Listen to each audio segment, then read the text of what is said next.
She was never supposed to be seen. Just another maid, dusting crystal floors and polishing silver dreams that would never belong to her. Aaliyah Monroe, 28, kind eyes, steady hands, and a heart that still believed hard work could change her fate. But one morning, a necklace worth millions vanished, and suddenly, all eyes turned on her, accused, betrayed, left with nothing but her word, no lawyer, no family, just courage while the world mocked her. She walked into that courtroom ready to fight, alone, not knowing that someone she least expected was already risking everything to uncover the truth. Because when justice finally came through those doors, it didn't wear a robe, it carried proof that could destroy a dynasty. But was it too late to save her? Her hair is damp, her eyes red. She's shaking from the fear that her entire life is about to be destroyed. The courthouse doors loom ahead, massive and unforgiving. Behind them waits a billionaire's legal team, 3 prosecutors, and a judge who's already read the headlines calling her the homeless Maid thief. "You don't belong here," a guard mutters as she walks past. Aaliyah lifts her chin anyway. No tears now. Her mother used to tell her, "Baby, they can take everything you own, but not your dignity." She whispers it to herself like armor. "Not my dignity." Before we go on with this amazing story, tell us where you're watching from in the comments below, and don't forget to like, subscribe, and smash that notification button so you get notified about more stories like this, because what you're about to see in this story, it's going to shake you. Just 2 weeks earlier, the Whitmore mansion, marble floors, crystal chandeliers, a world so clean it smells like money.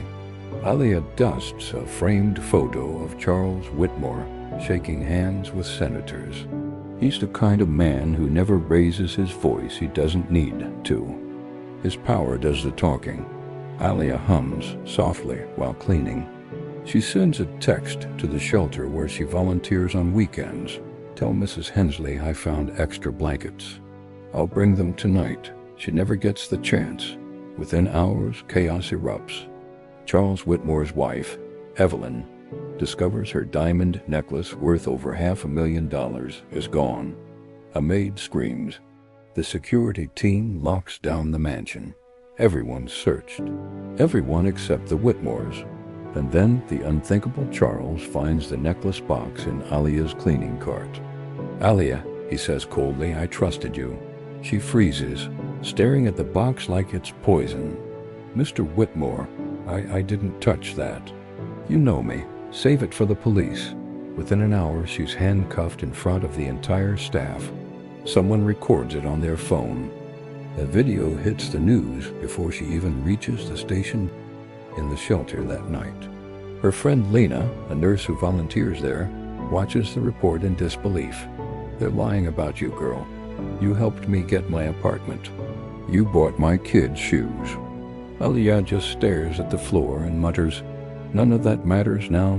No lawyer, no family, no savings. Just a public defender who doesn't return calls." But what hurts most isn't the accusation, it's the betrayal. The Whitmores treated her like invisible background noise. But Ethan Charles's son, he was different. He'd talk to her, ask her about her dreams, even bring her coffee.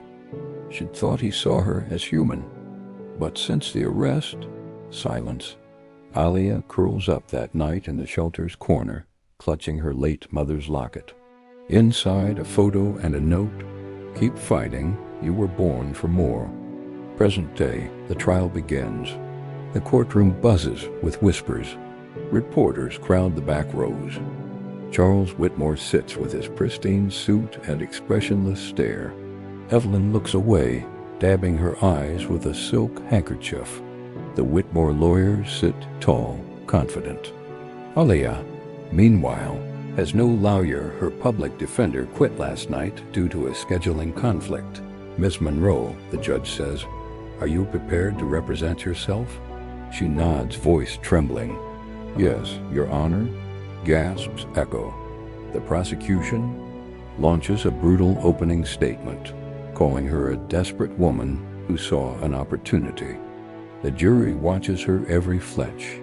When it's her turn to speak, her voice is barely above a whisper. "I didn't steal anything.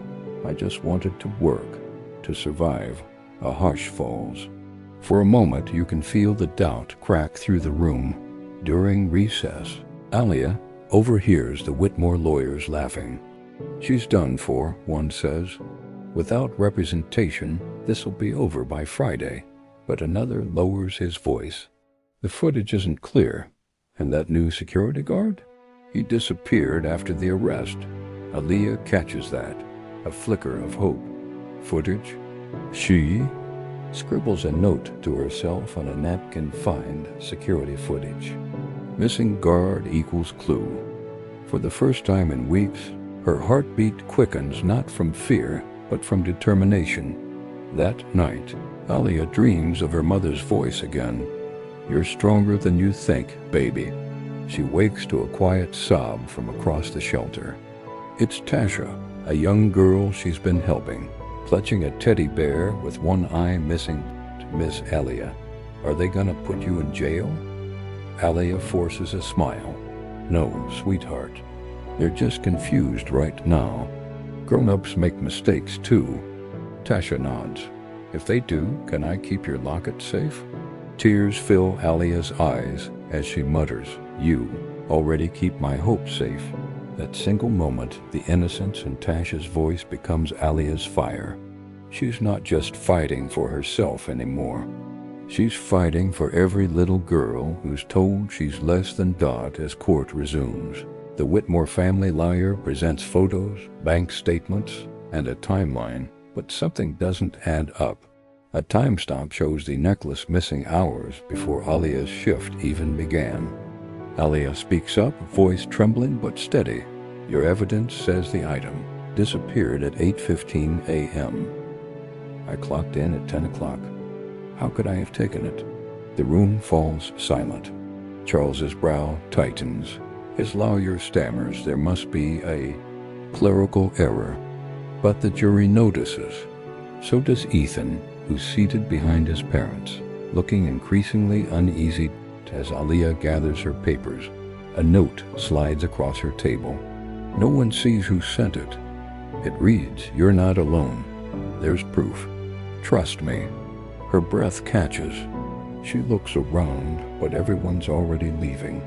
Outside, she stares up at the storm clouds.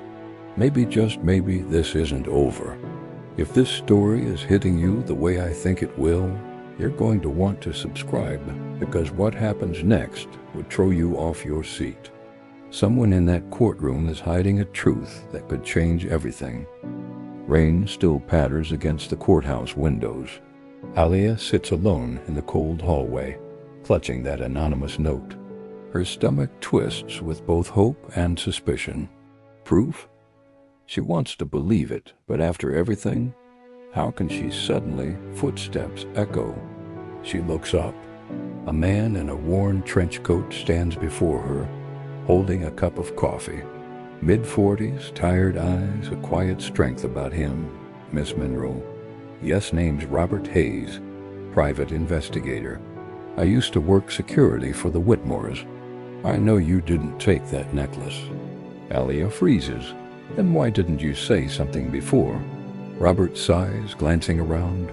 "Because people like Charles Whitmore make witnesses disappear, sometimes not literally, but professionally. I lost my job the day after I questioned his staff about missing items." He slides her a small USB drive. "This might help. But you didn't get it from me." She stares at it. Proof. Real proof. Her heart races. Back at the shelter, Aaliyah finds an old laptop left behind by another resident. She plugs in the USB. The screen flickers, then loads grainy security footage from the mansion's east hall. 7:52 a.m. the same morning the necklace disappeared. A figure moves in the frame, tall, wearing the same uniform as the Whitmore staff, but not Aaliyah. The person slips something shiny into a trash bin, glances around, then walks away. Aaliyah covers her mouth. That's not me, but her triumph fades quickly because the face is hidden under a baseball cap. Still, it's a start. She prints the footage, clutching the blurry still image like it's gold. Hey viewers, I need to know if you were in Aaliyah's shoes right now, standing up against a billionaire with nothing but a blurry video. Would you take it to court or keep digging first? Drop your thoughts in the comments. Across town, inside the Whitmore penthouse, Ethan Whitmore sits in his father's office, staring at the same footage on his phone. Robert Hayes sent him a copy too. Dad, this footage proves she didn't take it, Ethan says, voice shaking. Charles doesn't even look up from his paperwork. You think a poor maid's worth jeopardizing our family's reputation? She's innocent, Ethan. In our world, perception is reality. That's all that matters. Ethan slams the desk. Then maybe it's time that reality changed. He storms out, determined but powerless. He doesn't have the footage authenticated yet. Without that, the court won't even look at it. He calls the only person who might help, the family lawyer, Veronica Kane, a brilliant woman bound by confidentiality. Ethan, your father's orders are clear, she warns. But she hesitates. If what you're saying is true, we might be defending the wrong person. Back at shelter, Allie is sitting with Tasha, helping her with homework. But her eyes keep drifting to the laptop screen. Maybe this is what Mom meant. The locket against her chest feels warm, almost pulsing with memory. Her mother's words echo. You weren't meant to be a victim, baby. You were meant to fight for what's right. Aaliyah opens a new document and begins writing a statement, not a plea, but a declaration. She's no longer begging for mercy. She's building her defense. For the first time, she's planning. The next morning, Robert returns. I dug deeper, he says. Remember that guard who disappeared? His name's Travis. Found out he quit 2 days after your arrest. Guess where he's working now? We're a warehouse owned by one of Whitmore's shell companies. Aaliyah's pulse quickens. So Whitmore knows. Robert nods grimly, or someone close to him does. I think Travis was paid to plant that necklace. Aaliyah exhales shakily. Then we need to bring him forward. He won't talk. Not unless someone with real power pressures him. That evening, Aaliyah gets a call from an unknown number. Miss Monroe. The voice is hesitant, soft, familiar. Tease Ethan Whitmore.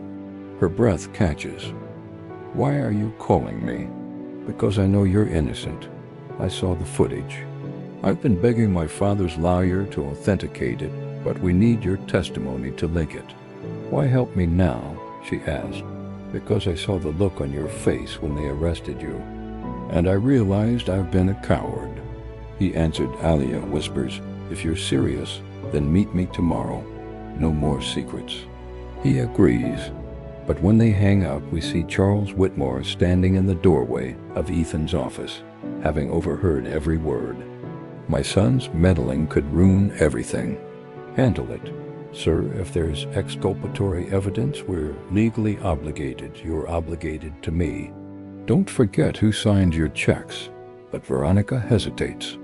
Deep down, she knows this case stinks of corruption. For the first time, she questions whether she's on the right side.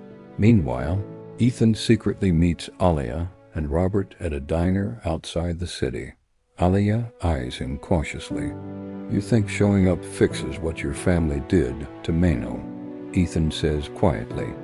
But helping you might fix what I did to myself. Robert slides him the printed still. We just need the full chain of evidence. Can your lawyer authenticate it? She can, but we'll have to move fast. Veronica analyzing the footage in her office, eyes widening as she notices time-stamp inconsistencies in the Whitmore's version of events. Ethan hacking through red tape to access archived mansion logs. Aaliyah practicing her statement, voice growing stronger with each line. Robert digging up payroll data that links Travis, the missing guard, to a Whitmore subsidiary. The audience can feel it. The victim is no longer defenseless.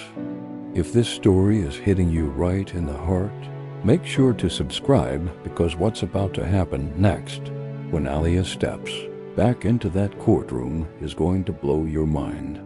Later that night, Veronica calls Ethan. The evidence is real. The footage was tampered with by someone on your father's payroll. But if I go public, my career's over. Then let me do it, Ethan says. Let me be the one who takes the fall. Veronica hesitates. If you do that, Charles will disown you. Then maybe I'll finally be free. He hangs up, staring out at the glittering city below. His reflection overlays the skyline, a man torn between loyalty and conscience. Back at the shelter, Aaliyah kneels beside her bed, whispering a prayer. Mama, I'm scared, but I'm not giving up. Her locket slips open, revealing a folded scrap of paper she's never noticed before. It reads, "Truth has a way of shining through darkness. Don't stop until it does." She smiles through tears. I won't. The next morning sun rises over Crestwood like a promise of redemption. Aaliyah stands before the courthouse again, but this time she's different. Shoulders back, eyes clear. She's still alone, but she carries the weight of truth. Robert stands nearby, hat pulled low. You sure about this? Yes, she says. If I don't stand up today, they'll never stop doing this to people like me. He nods, a flicker of pride in his eyes. Then let's make sure they regret underestimating you. Inside, the courtroom hums with tension. Journalists pack the benches. The Whitmore legal team looks smug, confident. Ethan hasn't arrived yet. Charles watches the doors like a hawk, his expression unreadable. The judge calls the court to order. Miss Monroe, are you prepared to continue representing yourself? Aaliyah nods. Yes, Your Honor. Her voice no longer trembles. It rings. She begins with calm precision. Yesterday, the prosecution presented footage that supposedly proves my guilt. But that footage was edited, and I can prove it. The prosecutor sneers. Miss Monroe, unless you have expert analysis, this is speculation. Aaliyah smiles faintly. You're right, which is why I've asked someone to verify it. All eyes turn as the courtroom doors burst open. Ethan Whitmore strides in, hair disheveled, eyes blazing, with Veronica Kane right behind him, carrying a thick binder. Viewers, this is the moment that changes everything. Drop a fire in the comments if you feel that shift coming. Ethan approaches the judge, handing over the authenticated footage. Your Honor, this evidence proves that Ms. Monroe could not have stolen the necklace. It was planted by one of our own employees. The judge frowns. And who are you? Ethan Whitmore, he answered, the defendant's former employer's son. Charles's jaw tightens, fury simmering just beneath his polished exterior. Ethan, what are you doing? Says his father. Telling the truth, Dad. Something you taught me to avoid when it's inconvenient. Veronica presents her findings. 2 conflicting timestamps. A fake security log and a payroll transfer showing hush money paid to Travis M. Aaliyah watches, stunned. The courtroom buzzes with disbelief. For the first time, Charles's mask slips. He leans toward his lawyer. Get that evidence thrown out. But the judge interrupts. Mr. Whitmore, if what your son claims is accurate, this court will hear it.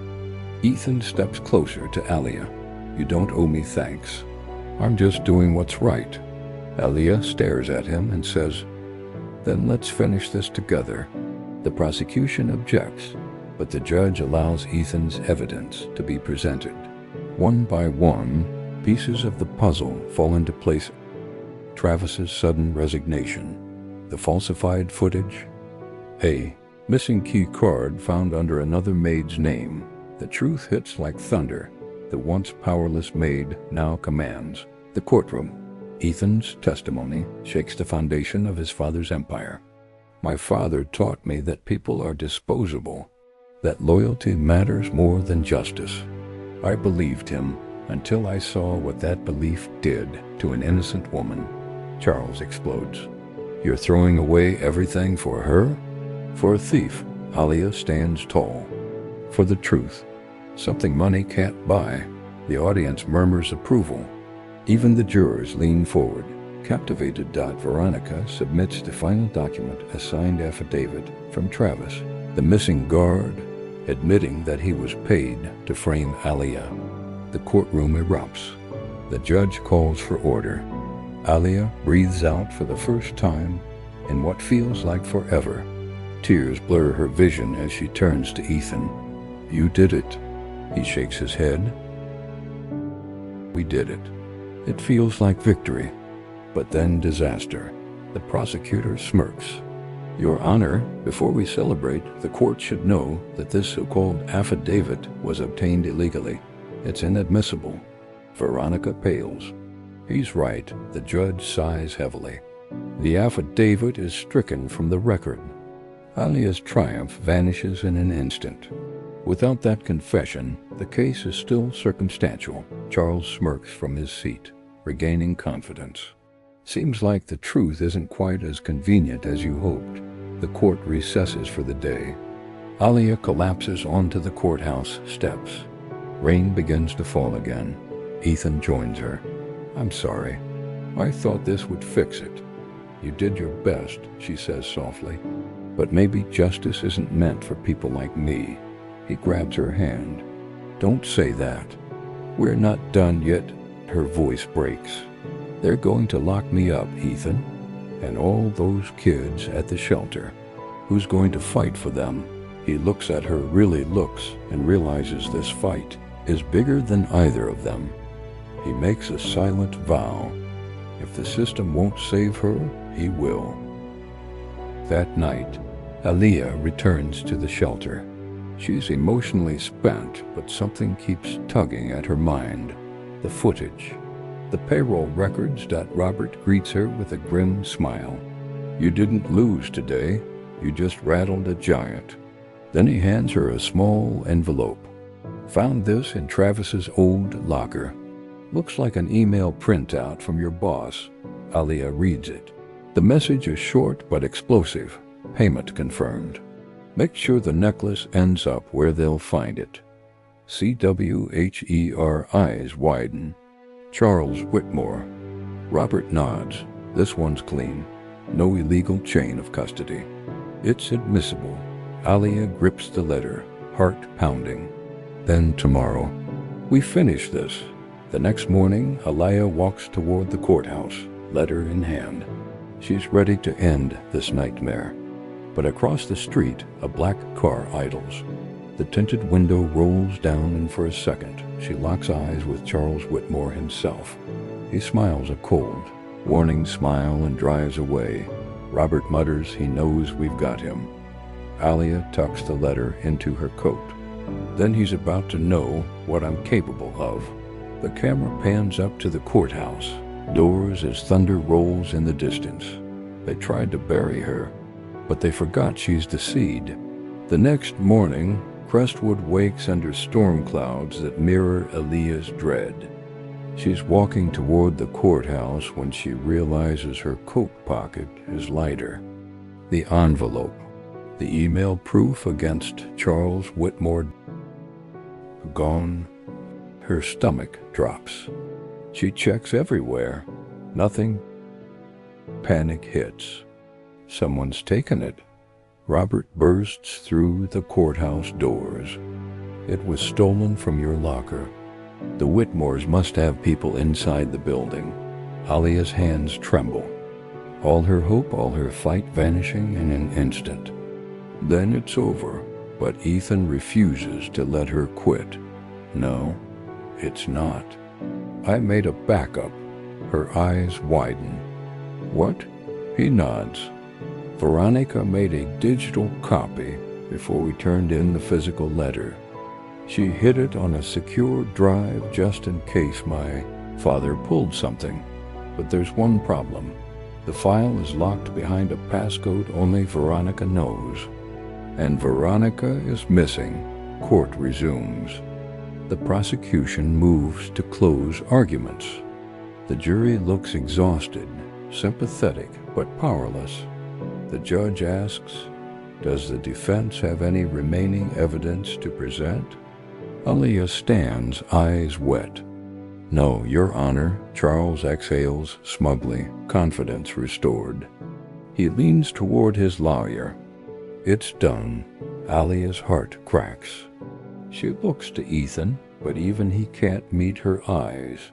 The judge begins to speak. In light of the evidence presented suddenly, the courtroom doors burst open. Everyone looks towards the entrance. It's Veronica Kane. Her hair soaked from the rain, her suit torn at the sleeve. She limps to the bench, clutching a flash drive. "Your Honor," she gasps, "I have new evidence to submit." The room erupts. Charles shoots up. "This is outrageous." The judge slams the gavel. "Order." Veronica turns toward Aaliyah, voice steady now. "You were right to fight. I couldn't live with a lie anymore." She inserts the drive into the court's monitor. The screen flickers, then displays the full, unedited email chain between Charles Whitmore and Travis, discussing payments, planted evidence, and silencing staff. Reporters leaped to their feet. The judge reads each line aloud, face hardening with every word. "Payment confirmed.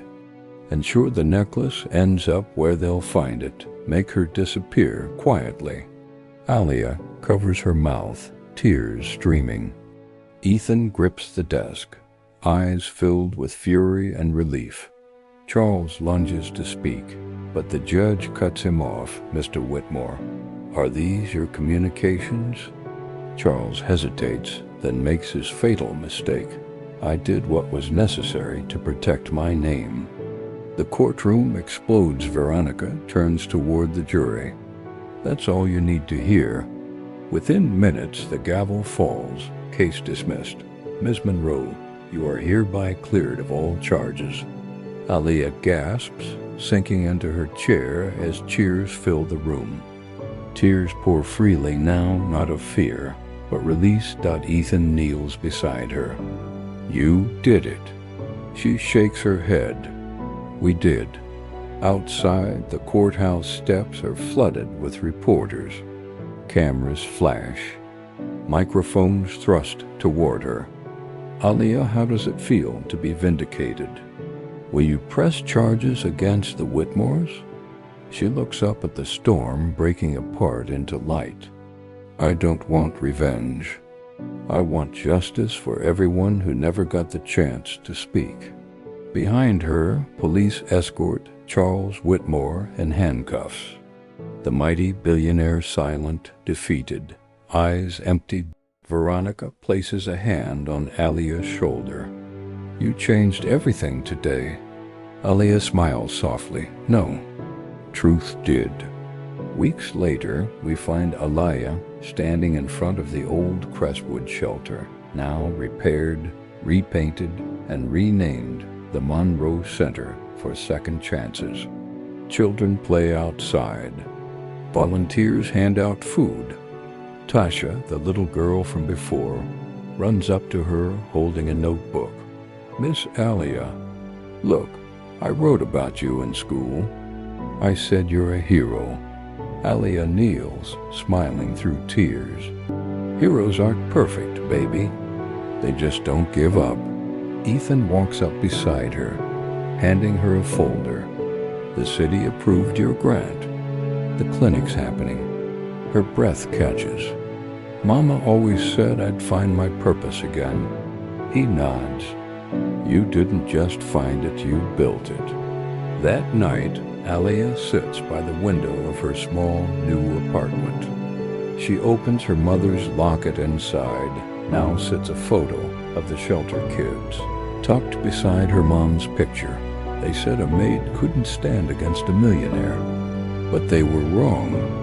Kindness isn't weakness. Truth isn't silent. And even when the world tries to bury you, remember, you're the seed. She looks into the camera, calm, radiant, free. Thank you for taking this journey with me. If this story moved you, hit that subscribe button and tell me in the comments what part hit your heart the most. Because no matter where you are, no matter how hopeless it feels, truth always finds the light.